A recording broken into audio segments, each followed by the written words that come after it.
So, this is going to be the last part of this edition of the Wolf Summit. And we're going to talk about a topic. But before that, I just want to say, first of all, congratulations for managing to have another round. And, just managing to do it, in the middle of a pandemic and a lockdown and everything. So, I don't know if, Mike is needing an introduction, but maybe you can start by introducing yourself. Yeah, so thanks very much, Ahmed. And those of you that were with us in October will remember that also at that time, myself and Ahmed had the pleasure of being on stage in the finale.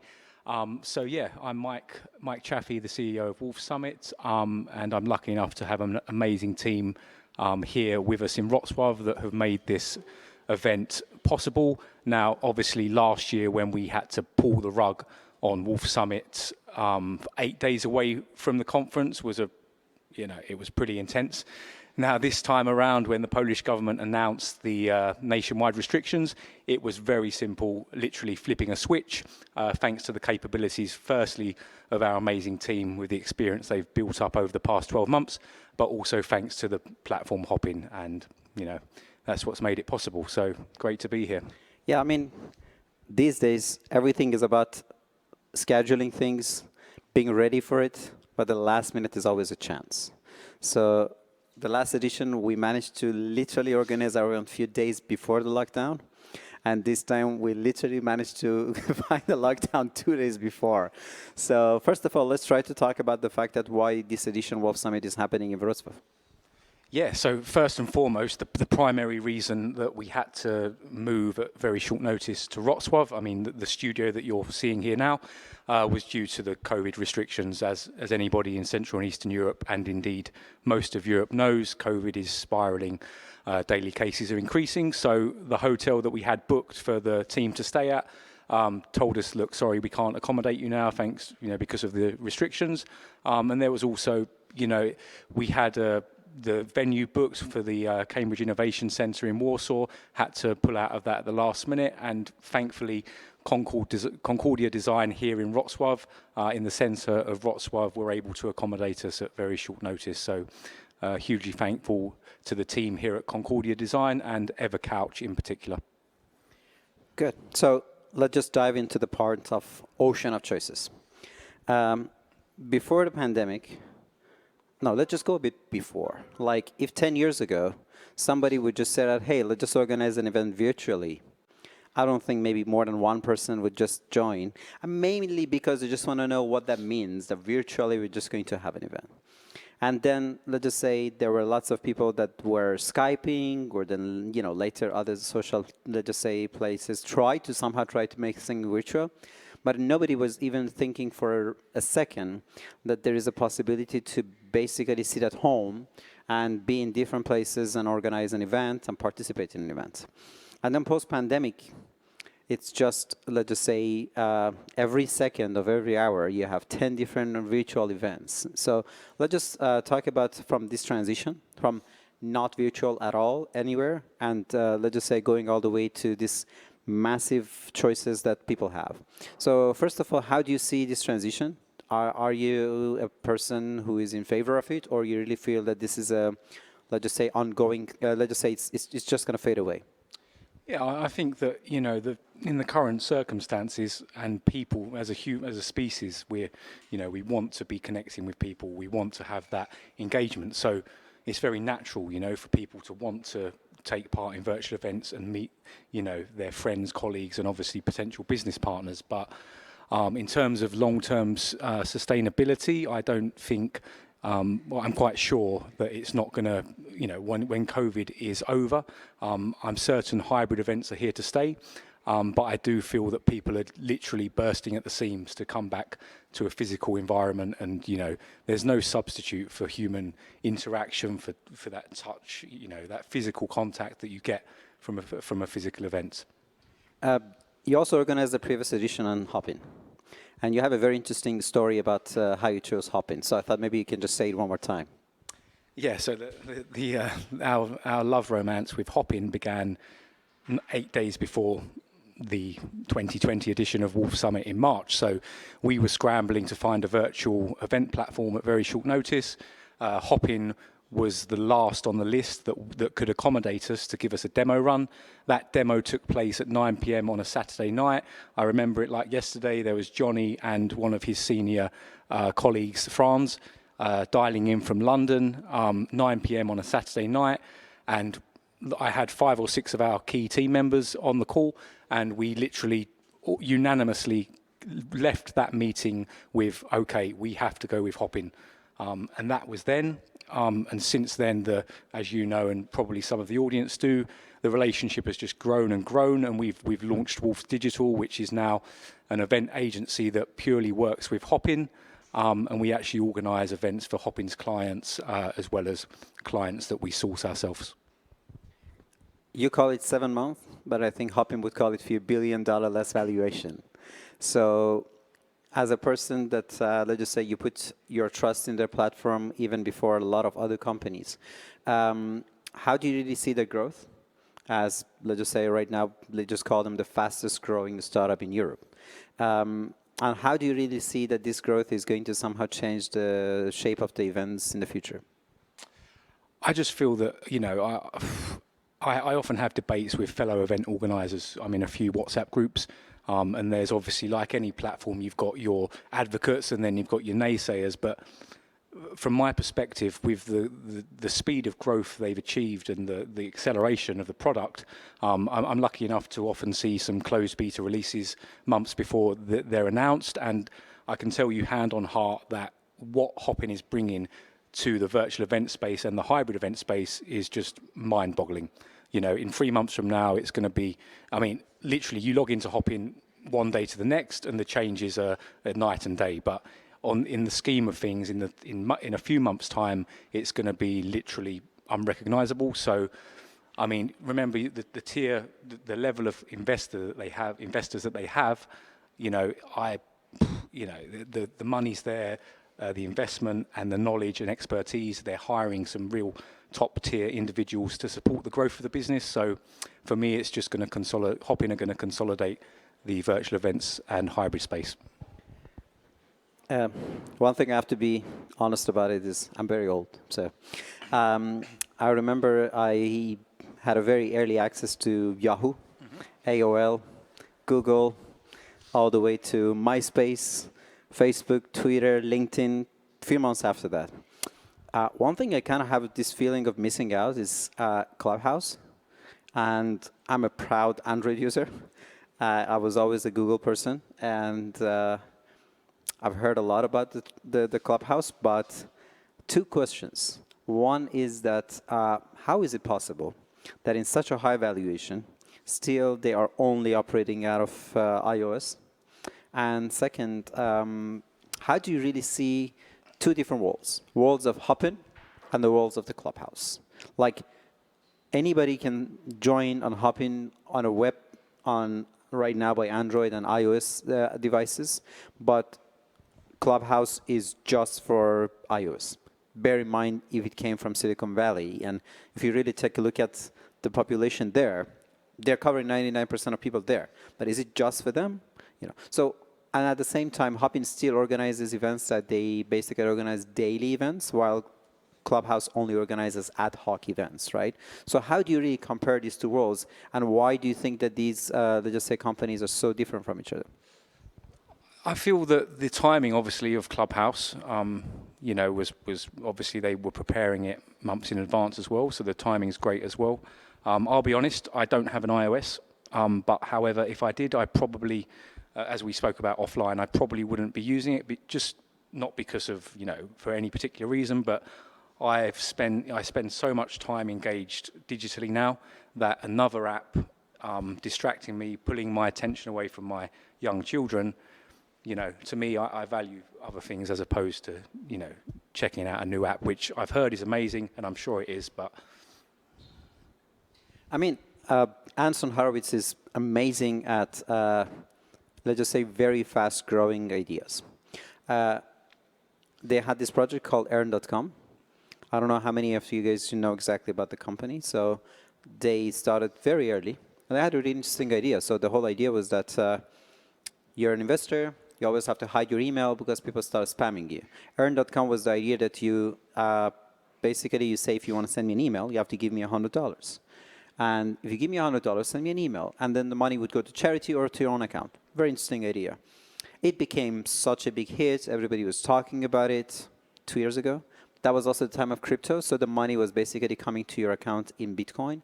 So that was not, let's just say, fiat currency. And what happened is that Coinbase bought them.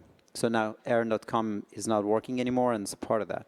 I don't really see a lot of similarities there, that to some extent you see a massive hype in Earn.com, and then Earn.com got acquired, and then right now you don't hear about it. And then Clubhouse, that out of almost nowhere, they started massive, let's just say, growth. And I really don't know where it's going, you know. And also, not going to the Android is as if, like, guys, like, we already know who's going to just acquire us. That's why we're not going anywhere. No, you're absolutely right. And look, I remember actually the first time we met at the Hilton, wasn't it, in Warsaw? And you was there at a blockchain conference, and you were pitching me on all of these ICOs, and you know that was STOs. Because sorry, STOs. Yeah, because one of the things that I always try to do is that when it comes to ICOs, first of all, it's not cryptocurrency. It's a form of fundraising, but it's high risk, high reward. So you're basically risking a lot. And at some point, it made sense, especially Poland is one of the pioneers. So when Golem started doing it, they made 8 million dollars, in that time. And that was a massive opportunity. And that was the biggest crowdfunding campaign in the whole country. And Golem is an amazing team. They had a real idea. They still have the real idea. They're doing basically cloud computing that, again, is a very valid thing to do in Poland because Poland has a very good IT infrastructure. And then all of a sudden, it got hijacked by people that they were just seeing that, oh, you know what? I'm just going to put something there, see what's going to come out of it. Dogecoin, for example, you know. But when it comes to STOs, that's a security token offering, and you have to be an accredited investor. And one of the things I try to do is that I go to places that they are talking about alternative investments, and I try to tell them that you can still do investment, but in a more decentralized way. So. Yeah, and as you fully know, I'm a big advocate for blockchain. But what I was getting at is that 3-4 years ago, the explosion of the digital tokens and ICOs, we're in a very similar situation now with virtual events. Okay, it will slowly go into a pyramid, and there will be consolidation of the space, and it's going to be Hopin plus 3 or 4 competitors fighting for that Bitcoin position. In my humble opinion. Yeah. So you're telling me that Hopin is the Bitcoin of event organizers? In my opinion, yes. I mean, I hope that those guys try to just put it in some article because, that's a good one. But going back to, let's just say, the history of WOF Summit. WOF Summit is an event that is famous for networking. So how do you see the future of, because one of the things that, again, you're doing very well is that you're having 2 different parts. One is the WOF Summit, and the other one is WOF Digital. So you're in the behind the scene and front of the scene. So how do you really see, let's just say, Hopin's development in line with the development of the WOF Summit? So, without mincing my words, we wouldn't be having this conversation if Hopin wasn't a factor, because it was only thanks to that relationship and the fact that we have a great AV team and a great support team that Hopin saw the value that we could provide as a production company and that we were given third-party clients. No question about it, we would not be here right now had it not been for our relationship with Hopin. There is also this factor that there is no such a thing as online, because these guys that they are doing a great job and recording us, by the way, I have to say that, otherwise they're going to give me a wrong angle. So, I'm just doing it because there's a reason for it. Without them, it would not be possible. So whatever we're talking, even 100% online event, still there's going to be people that are going to somehow be in place and doing this. People that are going to somehow do the coordination between speakers with each other. People that are going to somehow try to make sure the agenda and, let's just say, other synchronization between those peoples are going to be in place. And these are the backbone of Hopin or any other online platform. And to To be honest, let's just say I'm somehow sitting between, these opportunities, and I know that you guys are also having a very good score when it comes to that. So, two questions: how did you manage to do that, and what are the, let's just say, results of, let's just say, having excellency in those services? Just boils down to experience and reliability in your team. When everybody's aligned behind, I'm a big believer that anything is achievable if you direct energy into it. And when you have a group of 15 to 20 people that work well together and are aligned behind a common cause, you can achieve anything. So purely experience, dedication, and a lot of, less so now, but a lot of long nights and sleepless nights, certainly throughout 2020. So you organize a lot of different events in both digital and Hopin. Is there any kind of like a marketplace that people can see all of your events on Hopin in one place? Yeah, so at the moment, one of the product developments they're making is they will give their key agencies on the Hopin platform some prominent exposure, and you'll be able to see the, all of the agencies that Hopin work with, and then, conference organizers and clients can decide who they would like to go with. Does this also include like Wolf Summit? So do you also have for example, like I right now want to be in Poland, and especially because this is digital, and I can basically just have access to other locations. Maybe I can also go a little bit further and then say that, I'm a Chinese investor and I want to just find events that are happening in Central Eastern Europe. Is there some sort of like a marketplace right now on Hopin that you can go there and find all the events that are happening in Central Eastern Europe? Yeah, so you've got the Hopin Explore. Yeah, so that's been launched, I believe, a few months ago now, fully filterable, so you can, search on your desired event and see what's actively running, today, next week, this month, as you wish. Wow. I mean, it seems like Hopin just thought about all the aspects of this virtual parts. And one of the things that I also see is that they don't know what is enough, like regarding valuation, next rounds, and developing their ideas. One thing that I was looking is like Windows every year used to be so different. Now you just see an update in your iOS or in Windows. There's like nothing changes. But when you go to Hopin and you just log in, and I was like, is this the same platform? And that is really impressive. Yeah, absolutely. And as I said earlier, I log in from day to day, and there's always something new that the team we weren't aware of. So it's a constant learning curve, and it's a very fast learning curve. I mean, talking about the learning curve, we have a lot of startups that they did their learning curves in that context, and we're basically just waiting for the results from the Great Pitch Contest. And it's always a pleasure just to have the let's just say the last words of the event. So I'm just going to give you basically the opportunity to some extent, this is getting you the last part of the last session of the Wolf Summit, and then we're just going to go back and then see who is going to win the prize for this edition. So if you want to add something, that would be a perfect time. Yeah, I would just like to say thank you to all of the startups, investors, executives that have put their trust in us over the past 2 days. As you all know, we actually doubled the pitching contest from 50 startups to 100 this edition. We also added a dedicated scale-up track, had some great material from Robin Wouters of TechEU. So as well as all of our sponsors, partners and advocates, sincere thanks from myself and the collective team. I mean, also two things that it was very interesting was when, let's just say, European Innovation Council, with all the rebranding and everything they had, they really managed to, at least try to bring us some very interesting workshops on their fund. And at the same time, guys at British Embassy, like, they're super active and, let's just say, more agile than private sector. And they did a great job also, like supporting the whole event, not mentioning, like other big brands like Microsoft, Deutsche Börse, and other things that, like they were also, you know better, but like without them, it was impossible just to do the whole event. So thank you very much again. I mean, I would shake your hand if we didn't have to do the social distancing. So, we're just going to have a long distance, fist bump, just to make sure that everything is going to be in line with the, health things that we do around here.